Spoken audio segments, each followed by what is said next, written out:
जय श्री कृष्णा। राधे राधे। कैसे हो आप सभी? आई होप आप सब अच्छे होंगे। मैं बिल्कुल ठीक हूँ। आज हम इस वीडियो के माध्यम से चर्चा करेंगे कि गोपाष्टमी कब मनाई जा रही है। हर साल की बात ही इस साल गोपाष्टमी 30 अक्टूबर 2025 को मनाई जाएगी, जो कार्तिक मास के शुक्ल पक्ष की अष्टमी को मनाई जाती है। ये देखिए, पहले स्वास्तिक बना लीजिए। गाय, अगर आपके पास गाय है तो आप उसका पूजन घर पर कर सकते हैं। हमारे पास गाय है, गाय माता की मूर्ति है जिसकी हम पूजन करेंगे, वही आप आज इस वीडियो के माध्यम से देख पाएंगे। आज मैं आपको बिल्कुल साधारण विधि बताऊंगी गोपाष्टमी हम घर पर कैसे मनाते हैं। गोपाष्टमी भगवान श्री कृष्ण ने पहली बार आज ही के दिन गाय चराई थी। कृष्ण भगवान के पिता नंद बाबा ने कृष्ण को वृंदावन की गायों की देखभाल करने की जिम्मेदारी आज के दिन ही दी थी। ये देखिए, हमारे पास गाय की मूर्ति है, इसकी पूजा हम आज करेंगे, घर पर पूजा करेंगे। साधारण विधि है, आप देखिए वीडियो में देखना।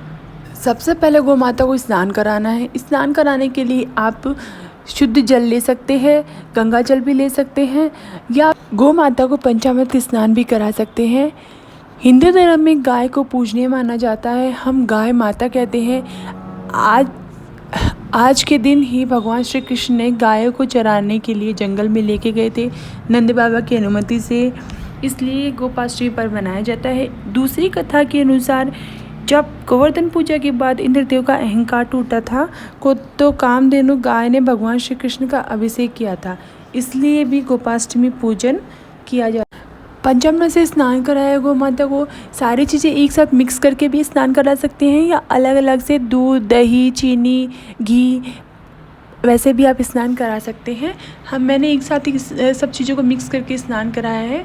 देखिए, आप शुद्ध जल से भी स्नान करा सकते हैं आप गौ माता को। वैसे ही हमने स्नान कराया है, अलग से कोई विधि नहीं अपनाई है। इस दिन गौ माता बछड़ों भगवान श्री कृष्ण की आराधना के लिए समर्पित है। धार्मिक मान्यता के अनुसार इस दिन भगवान श्री कृष्ण ने ब्रजवासियों को इंद्रदेव के प्रकोप से बचाया था। 7 दिनों तक लगातार वर्षा के बाद जब इंद्रदेव ने हार मानी, उसी दिन से गोपाष्टमी का पर्व मनाया जाता है।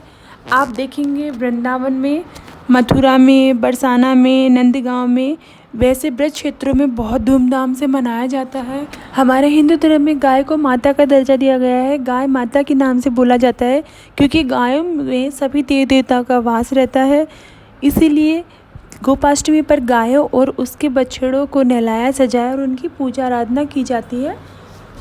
सबसे पहले हम गणेश जी की पूजा करेंगे। सबसे पहले गणेश जी को स्नान कराने के बाद, वो वीडियो में नहीं आया है, हमने गणेश जी को स्नान कराया। स्नान करा के उनको पहले गणेश जी की पूजा करते हैं। प्रथम पूजा हम गणेश जी की करते हैं, फिर हम गौ माता को विराजमान करेंगे। फिर अगर बाल गोपाल है आपके पास तो आप बाल गोपाल की पूजा कर सकते हैं। हमारे पास बाल गोपाल भी है, लेकिन मैंने उनकी प्रतिमा की पूजा करी है, आप वीडियो में देखेंगे। गाय माता को विराजमान करना है, पहले थोड़े पुष्प छोड़ेंगे, फिर गाय माता को विराजमान करेंगे। वैसे ही श्री कृष्ण की प्रतिमा भी हम साथ में रखेंगे। आज के दिन व्रत का हम पहले संकल्प लेंगे। पूजा का संकल्प लेने के बाद पूजा स्थल को गोबर, फूलों, दीपक, रंगोली से भी सजा सकते हैं, या वैसे हमें तिलक करना है। हल्दी, चावल का तिलक करिए। एकादशी वाले दिन हम चावल का उपयोग नहीं करते हैं, लेकिन आज हम चावल का उपयोग करेंगे। पहले हमने चंदन का तिलक लगाया है। गणेश जी के सबसे पहले तिलक लगाइए, फिर गौ माता के लगाइए, फिर कृष्ण भगवान के लगाइए। गौ माता के सींगों पर हल्दी का तिलक लगाइए, माला पहनाइए, वस्त्र पहनाइए, लाल चुनरी आप पहनाइए गौ माता को। आप वीडियो में आगे देखेंगे, हमने गौ माता का श्रृंगार करा है, लाल चुनरी उन्हें पहनाई है, वस्त्र पहनाने हैं। गणेश जी को वस्त्र पहनाइए, ठाकुर जी को वस्त्र पहनाइए, गौ माता को वस्त्र पहनाइए। तीनों को वस्त्र धारण कराने के बाद उनकी पूजा अर्चना करेंगे। आज के दिन हम गौ माता की विशेष पूजा अर्चना करते हैं। हम गौशाला में भी जाते हैं। आप गौशाला में जाइए, दान कीजिए। हरा चारा, गुड़, गेहूँ, फल, जो भी आप कर पाएँ वो गौ माता को खिलाइए। गौ माता, उनके बछड़े या बैल आप उनको खिलाइए, इससे बहुत शुभ फल माना जाता है। आज के दिन गौ माता को भोजन कराना, उनकी सेवा करना, दान देना सबसे शुभ कार्य माना जाता है। भगवान श्री कृष्ण ने हमें यही सीख दी है आज के दिन कि हमें प्रकृति और जीवों की रक्षा करना ही हमारा सच्चा धर्म है। आज के दिन आप गौशाला में भी पूजा सेवा कर सकते हैं। अगर आप घर पे कर रहे हैं तो वो अच्छा है। अगर आपकी गाय है तो आप गौशाला में जाकर भी आप पूजा कर सकते हैं। वहाँ पे जाके कथा करिए, कहानी सुनिए, उनकी सेवा करिए, उनको फल भोजन जो भी खिलाना चाहे आप गौशाला में भी दान दे सकते हैं, जो हमारे लिए शुभ फलदायी होता है। ये हमने गौ माता को चुनरी उड़ाई है, लाल रंग की आप गौ माता को चुनरी उड़ाइए। अगर आप बाहर गौ माता की सेवा कर रहे हो तो आप साड़ी भी पहना सकते हैं। हमने घर में करी है गौ माता की पूजा तो चुनरी उड़ाइए, साड़ी भी आप यहाँ पे दे सकते हैं। गौ माता को माला पहनाइए, पुष्प चढ़ाइए। पुष्प चढ़ाने के बाद आप गौ माता का अच्छे से श्रृंगार करिए। गौ माता के चुनरी उड़ाने के बाद या साड़ी देने के बाद गौ माता को सुहाग का सामान देना आवश्यक है, जो शुभ माना जाता है। सुहाग का सामान और सबसे ज़रूरी दक्षिणा गौ माता की अर्पण कीजिए, उनको दक्षिणा ज़रूर दीजिए। अगर आप गौशाला में गौ माता की पूजा कर रहे हैं तो सुबह जल्दी उठकर स्नान आदि करने के बाद हाथ में जल, चावल और फूल लेकर पूजा व्रत का संकल्प लें। शुभ मुहूर्त में दूध देने वाले गाय और बछड़े की पूजा करें।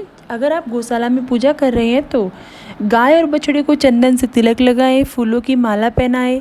एक बर्तन में पानी लेकर इसमें थोड़े से चावल, सफ़ेद तिल और फूल मिलाकर गाय के पैरों पर डालें। ये मंत्र हमें बोलते रहना चाहिए। गाय को हम जैसे जैसे पूजा करेंगे, ओम जय जय गौ माता, जय गौ माता, ये मंत्र का उच्चारण हम कर सकते हैं। इसके बाद गाय को तरह तरह की चीज़ें, पकवान आदि खिला सकते हैं। गुड़ चावल, गुड़ या दाल चने वाली दाल आप खिला सकती हैं गौ माता को। फिर गौ माता के पैर छूकर घर की सुख समृद्धि और शांति के लिए प्रार्थना करें। पूजा के बाद गौ माता की आरती करें। ये विधि है गौशाला में अगर आप पूजा कर रहे हैं तो।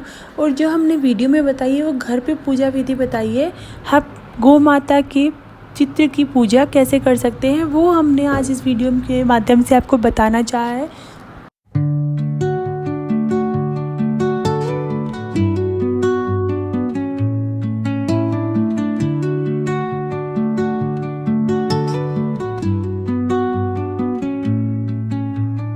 Under the boughs where the shadows play, the wind hums songs at the break of day. Whispering pines, secrets untold, carrying tales only the forest holds. Moonlight spills through the velvet dark, etching patterns, leaving its mark. The roots stretch deep, the earth's gentle sigh, a lullaby sung to the open sky. Oh, whispering pines, sing me your tune, caught in the rhythm of the stars and the moon. Teach me the language of Gopashtami के दिन की गई पूजा सेवा, गौ सेवा अनेक जन्मों के पापों को नष्ट कर देती है और साधक को अखंड पुण्य, स्वास्थ्य, समृद्धि और मोक्ष मार्ग की प्राप्ति होती है। एक गौ सेवा सहस्र यज्ञ फल प्रदायिनी, यानी एक गौ सेवा 1000 यज्ञों के समान फल देती है। अतः इस वीडियो के माध्यम से हमने आपको यही जानकारी दी है कि घर में हम गौ पूजा कैसे कर सकते हैं। अगर आपको वीडियो पसंद आए तो प्लीज़ चैनल को सब्सक्राइब करिए और कमेंट में जय गौ माता, जय गोपाल लिखकर जय जय श्री राधे, राधे राधे।